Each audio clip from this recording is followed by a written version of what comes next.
उनकी 4 रानियां थीं, हर एक अपने आप में खास। पहली रानी अपनी असाधारण सुंदरता के लिए प्रसिद्ध थी।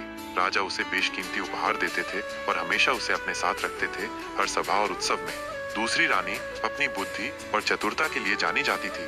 राजा हर मुश्किल मसले पर उसकी सलाह लेते थे और उसके फैसले पर पूरा भरोसा करते थे।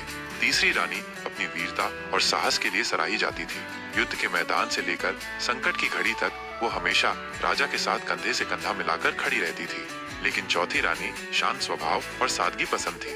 वो महल के कामकाज में व्यस्त रहती, गरीबों की सेवा करती और राजा की छोटी छोटी जरूरतों का ध्यान रखती थी। राजा अक्सर उसे कम महत्व देते थे और उस पर उतना ध्यान नहीं देते थे जितना बाकी रानियों पर वो मन ही मन राजा को बहुत मानती और उनकी सेवा में लगी रहती थी। समय बीतता गया और एक दिन राजा बहुत बीमार पड़ गए। उनकी हालत दिन ब दिन बिगड़ती चली गई।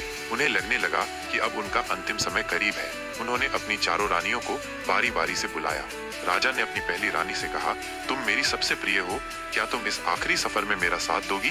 पहली रानी ने अपनी सुंदरता पर गर्व करते हुए कहा, महाराज, मैं आपके बिना भी जी सकती। मृत्यु के उस अंधेरे रास्ते पर मैं आपके साथ नहीं जा सकती। और वो चली गई।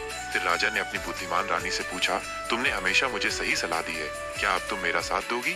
दूसरी रानी ने कहा, मैं आपके लिए हर तरह की योजना बना सकती हूँ महाराज, लेकिन मृत्यु के आगे मेरी कोई चाल काम नहीं आएगी। मैं आपके साथ नहीं जा सकती। राजा ने अपनी वीर रानी की ओर देखा और कहा, तुम तो हमेशा मेरी शक्ति रही हो, क्या तुम मेरा साथ दोगी?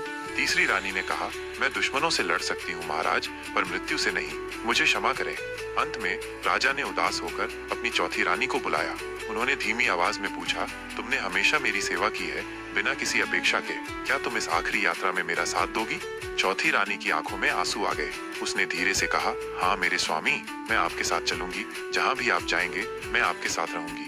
राजा ये सुनकर बहुत भावुक हो गए। उन्हें तब एहसास हुआ कि जिस रानी को उन्होंने सबसे कम समझा वही उनकी सच्ची साथी थी, जिसने हमेशा निस्वार्थ भाव से उनकी सेवा की थी और अंत तक उनके साथ रहने को तैयार थी।